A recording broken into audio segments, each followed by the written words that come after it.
Hockey 605, we're visiting with Oahe Capitals coach Tim Rahkola.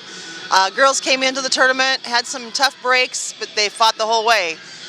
It was good to see them out there, and I know you guys are leaving after today's game. Tell me a little bit about your season and the girls that stood out for you. For us, our Capitals junior varsity team, we have a lot of skaters that this is their first year not only playing hockey, this is their first year skating, which, that's a really great thing. That's what this, the entire idea behind the JV state tournament is. That's the entire idea behind, having this JV division of hockey, especially for the girls, is looking at that player development.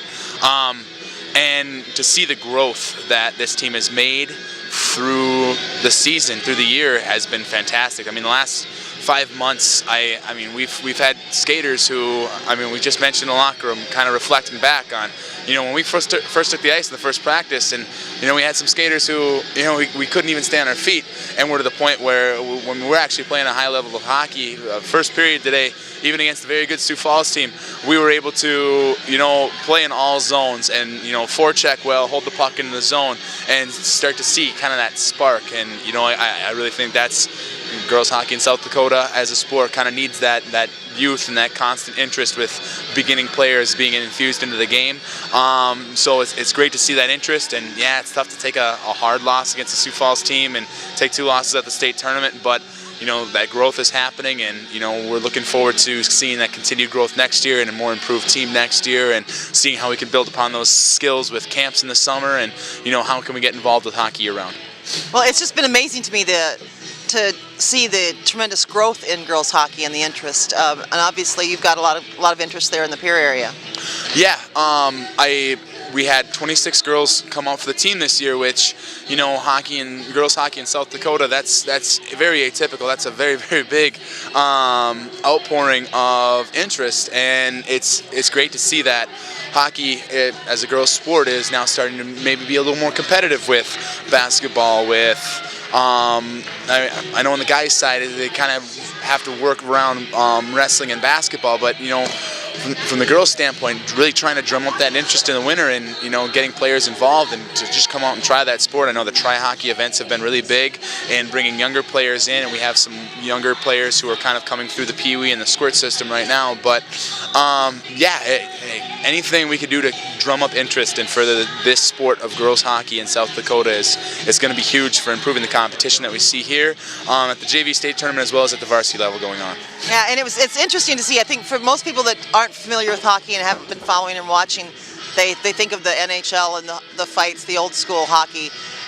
But these girls have a lot of finesse out there on the skates and with the puck and with the stick. And I really feel a great example of that, and I'm sure you were able to see the Sioux Falls Watertown game yesterday was a textbook example of you have 2 very talented teams that they're going blow for blow. It's like Ali Frazier fight where it's going down to the last round. I mean, you've seen that game, junior varsity girls hockey game, that evenly matched where it goes into the first few seconds of a second overtime, and that's what this event's about, showcasing that kind of development of these younger players and these developing players and what they're capable of and how they're going to compete before moving on to that varsity level.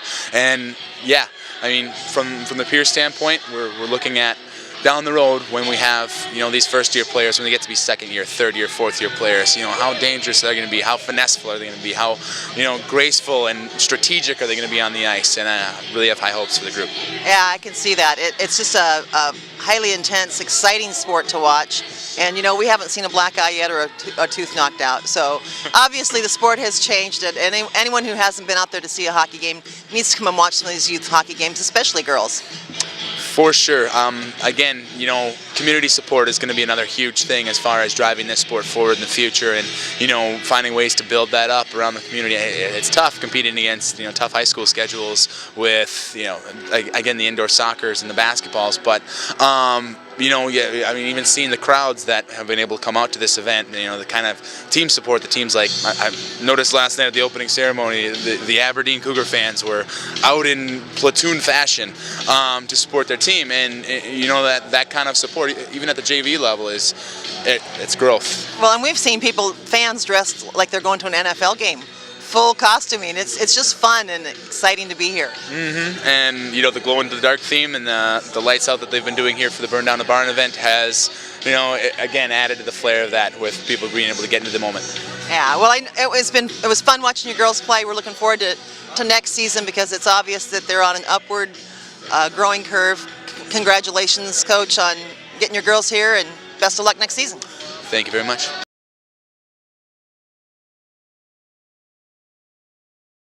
Getting recruited by college coaches is more difficult every year.